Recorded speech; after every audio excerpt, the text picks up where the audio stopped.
ในวันที่ 11 มิถุนายน 2026 ท่านสนธนูธรรมวงศ์กรรมการศูนย์กลางภาคเลขาภาคแขวงประธานสภาประชาชนแขวงได้เป็นเกียรติต้อนรับการเข้าเยี่ยมยามของท่านสันติสุขสิมมลาวงศ์กรรมการศูนย์กลางภาครัฐมนตรีกระทรวงเทคโนโลยีและการสื่อสารพร้อมด้วยคณะอยู่ที่ห้องรับรองของแขวงเนื่องในโอกาสที่ท่านและคณะได้มาเคลื่อนไหวเฮ็ดเวียกอยู่แขวงบุรีคำไซ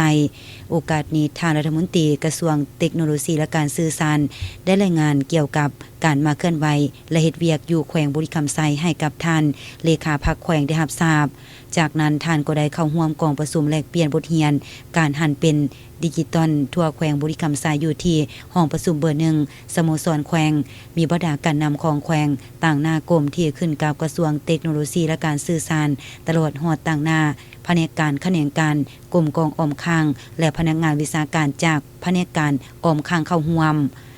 กองประชุมสุขอยู่เวียกงานการหันเป็นดิจิตอลอยู่แขวงบุรีคำไซของกระทรวงเทคโนโลยีและการสื่อสารกองประชุมครั้งนี้จะได้รับฟังการเผยแพร่บรรดานิติกรรมต่างๆจากการนำและบรรดากรมที่ขึ้นกับกระทรวงเทคโนโลยีและการสื่อสารให้บรรดาการนำคันแขวงคันเมืองได้รับรู้และเข้าใจเพราะว่าเวียกงานการหันเป็นทันสมัยเป็นเวียกหนึ่งที่สำคัญในยุคปัจจุบันในการประกอบส่วนสุขอยู่การพัฒนาเศรษฐกิจสังคมของชาติโดยเฉพาะการหันเป็นอุตสาหกรรมและทันสมัยตามทิศทางมาตรี10ของภาคที่ว่าส่งเสริมการนำใช้เครือข่ายเทคโนโลยีและการสื่อสารข้อมูลข่าวสารที่ทันสมัยมีความปลอดภัยสูงเข้าในทุกแขนงการเศรษฐกิจสังคมแต่ศูนย์กลางลงหอดท้องถิ่นและสามารถเชื่อมโยงกับสากลได้พัฒนาทรัพยากรมนุษย์ทางด้านดิจิตอลให้มีคุณภาพสูงสร้างสภาพแวดล้อมที่ดีให้แก่ระบบดิจิตอลเพื่อขับเคลื่อนอุตสาหกรรม 4.0 และเพื่อเฮ็ดให้ระบบดิจิตอลสามารถมารับใช้เศรษฐกิจสังคมให้ได้ประโยชน์สูงสุดเพื่อส่งเสริมการค้นคว้าการพัฒนาและการนำใช้วิทยาศาสตร์เทคโนโลยีและนวัตกรรมตามแนวทางการหันเป็นอุตสาหกรรมและทันสมัย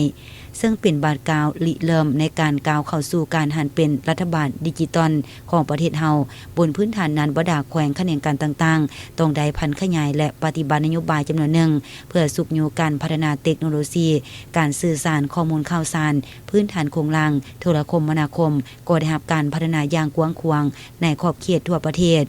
เทคโนโลยีดิจิตอลได้ถูกนำใช้อยู่ในบรรดาแขนงอุตสาหกรรมและการบริการแขนงกสิกรรมการศึกษาและสาธารณสุขซึ่งได้สร้างเวียกเฮ็ดงานทำเพิ่มรายรับและยกสูงคุณภาพการดำรงชีวิตของประชาชนให้ดีขึ้นกองประชุมในครั้งนี้นอกจากจะได้รับฟังการเผยแพร่บรรดานิติกรรมต่างๆจากการนำและบรรดากรมของกระทรวงเทคโนโลยีและการสื่อสารแล้วยังจะได้แลกเปลี่ยนบทเรียนเกี่ยวกับการหันเป็นดิจิตอลของแขวง